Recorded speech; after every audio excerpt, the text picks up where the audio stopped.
there's another name called the Fundamentals of Material Science and Engineering and Integrated Approach. Okay, the organization of this course material is different, but the content will be exactly the same for this textbook and the textbook I'm suggesting you guys to use. So there is another version. This is a photocopied version by our chemical industrial press that I'm using for the past 2 years.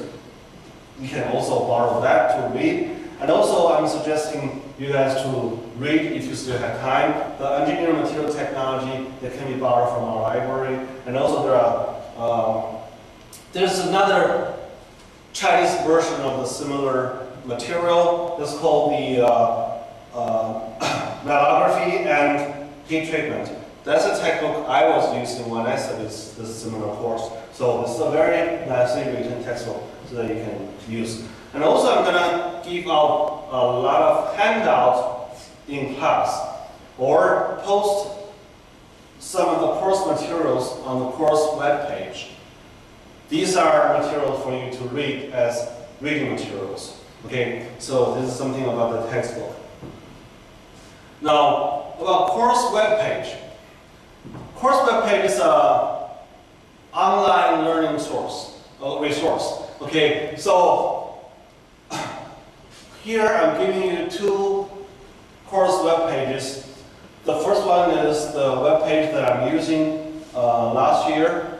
I still have my course lecture notes, homeworks, and quizzes, and homework solutions, and a lot of resources there so that you can use them as a reference. Now this year we're going to use a new course web page based on the Moodle software so that you'll be able to have more course activities going on for this course for promoting special learning. Therefore, for using this new web page, you need to register for the course website in order to participate in the course activities. Now here, as you can see from the second page on your syllabus, I'm listing a tentative schedule for this course. Okay, now what is a tentative weekly schedule? What is tentative? Which means we are planning to do so on the syllabus, but the time and content are subjected to change without a notice later on. Okay, so this just gives you a general idea of what is going to be covering for this lecture. So as you can see from this table, this course runs for 16 weeks, all the way from today. So we'll be covering about the structure of the materials and also the defects of the materials, and also we'll be covering the phase diagram part of the materials, and also in the last part of the lecture, we'll be covering the certification techniques and phenomenon for material science. So you can also notice we do have a lot of homeworks for this course. At least I'm planning to have 12 homeworks for this course. And also we have 3 monthly exams designed for this course. You can see we do have exam 1 after the first month, and we do have exam 2 at the end of the second month, and we have exam 3 at the end of the third month, and then we have our final exam at the end of the last month for this course. So what about the grading for this course? The gradings are basically based on the following components.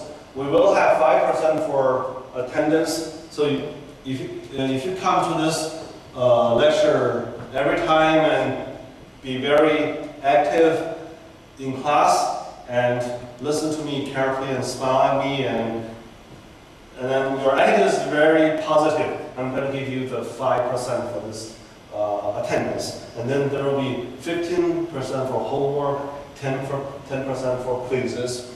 These quizzes will be given primarily in class and may also be online. Okay, then we'll have lab report for 10%, and of course lab activity and lab report for 10%. And also we'll have 30% for our periodical exams, which means 10% each to contribute to your final grade.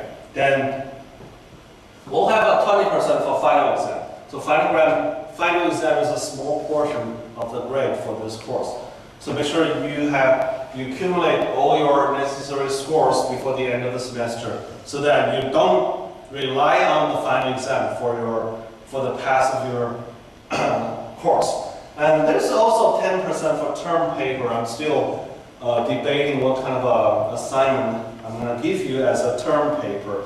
Now, a term paper is something that you need to write yearly at the end of the semester or before the end of the semester.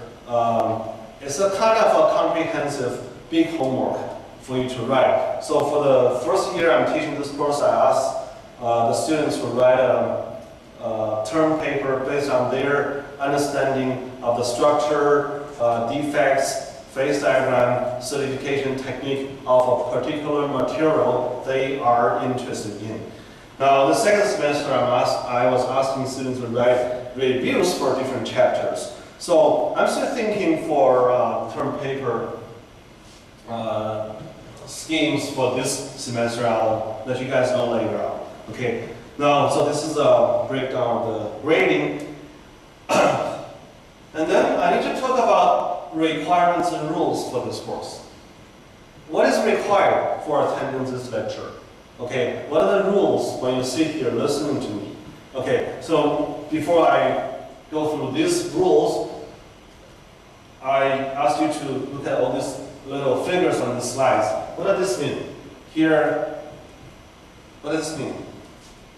Right, you are not supposed to use cell phone when in class, while I'm teaching, okay? You have to either shut down your cell phone or mute your cell phone or keep your cell phone in your dorm or whatever. You're just not supposed to let your cell phone ring in class, okay? So what about this? You're not supposed to chat with other people, or you're not supposed to talk about unrelated course material or unrelated any material in this course while I'm teaching. Even if you talk about course-related material, you're not supposed to disturb other people or disturb the regular teaching learning. Okay, so this is another rule. What about the food? I don't have a cross sign there. Of course, you can eat, you can drink. It's allowed, but as long as you don't make too much noise, too much smell to distract other people, that's fine. Okay, so first thing is enrollment and then attendance. Okay, after the enrollment period, attendance to this course is very essential, very important.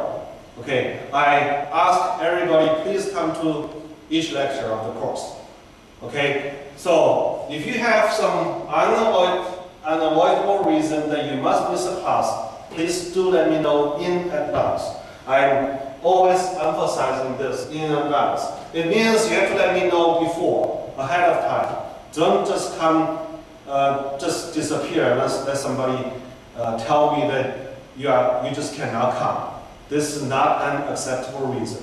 Okay, so you have to let me know in advance.